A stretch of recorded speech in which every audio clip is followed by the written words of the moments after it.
Hey, Carl, the biker guy here. A lot of people ask me, what is it about motorcycling that you like so much, and what is it that has attracted you to this activity in such a way that really it's the only thing I like to do anymore. It's kind of crazy.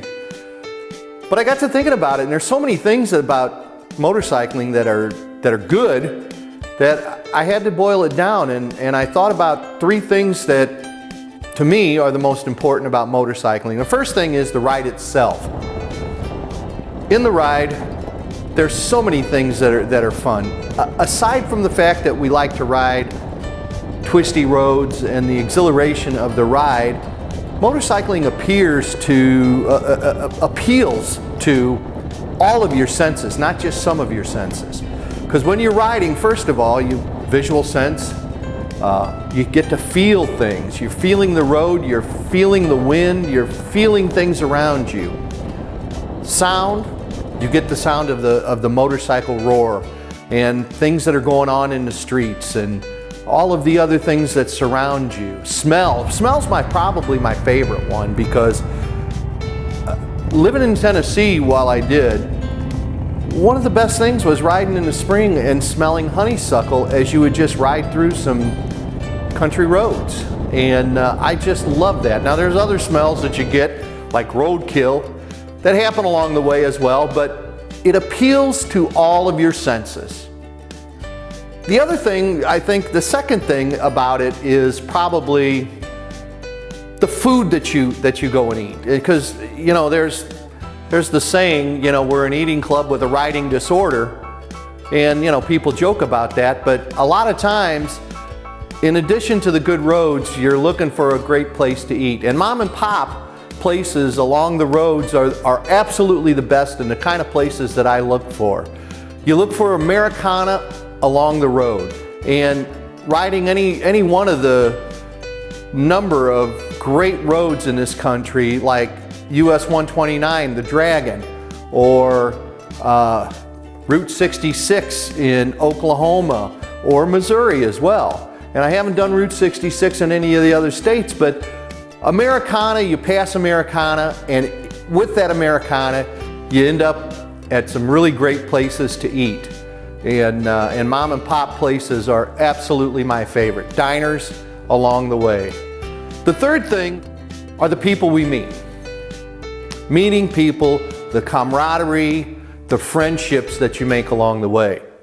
And I've made some friendships over motorcycles that you just never would have thought that you would have made. And some of those relationships are as solid today as the day we met, even though we may only see each other once a year at a rally.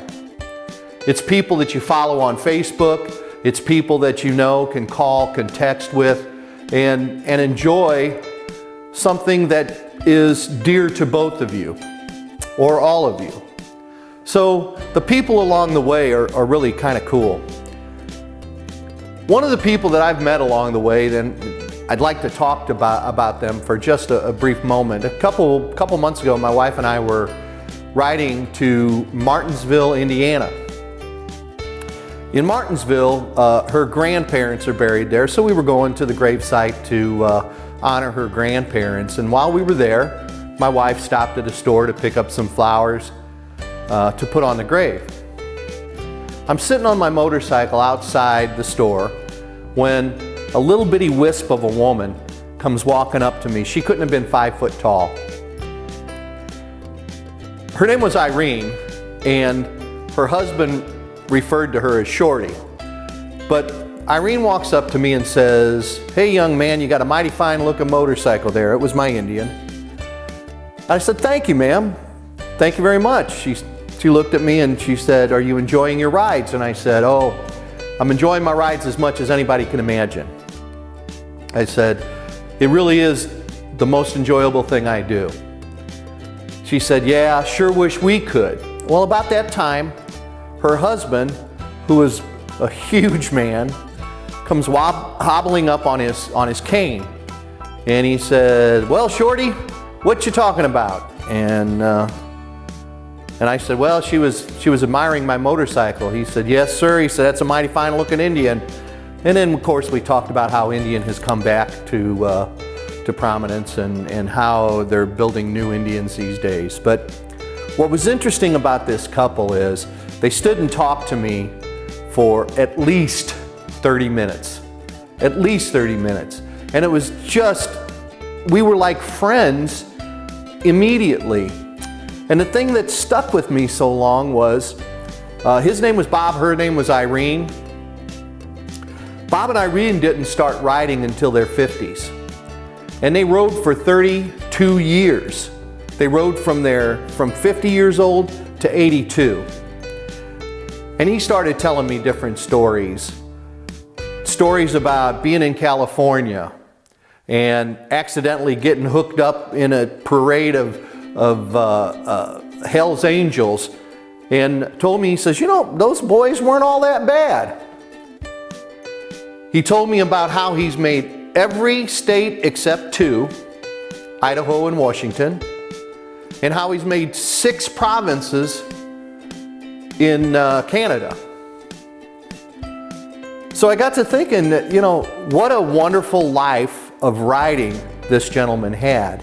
And he quit at 82. Motorcycles can bring all sorts of people together. Bob also told me a story of how he fought in World War II. What he said was, he went to enlist in the U.S. Army. And unfortunately, for medical reasons, they wouldn't take him. So what do you think Bob did? Bob went to Canada and enlisted in the Army in Canada and fought in Europe.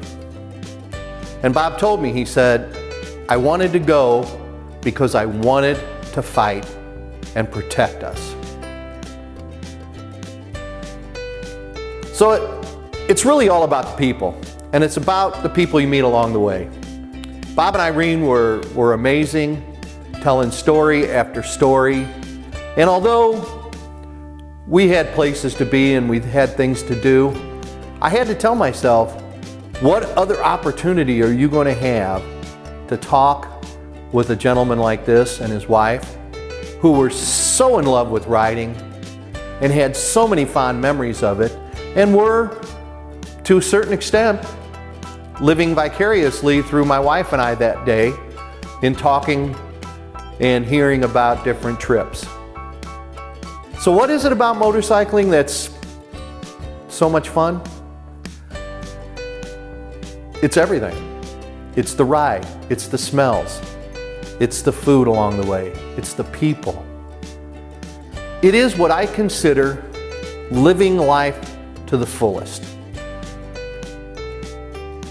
Anybody that gets on a motorcycle will be able to tell you about that feeling.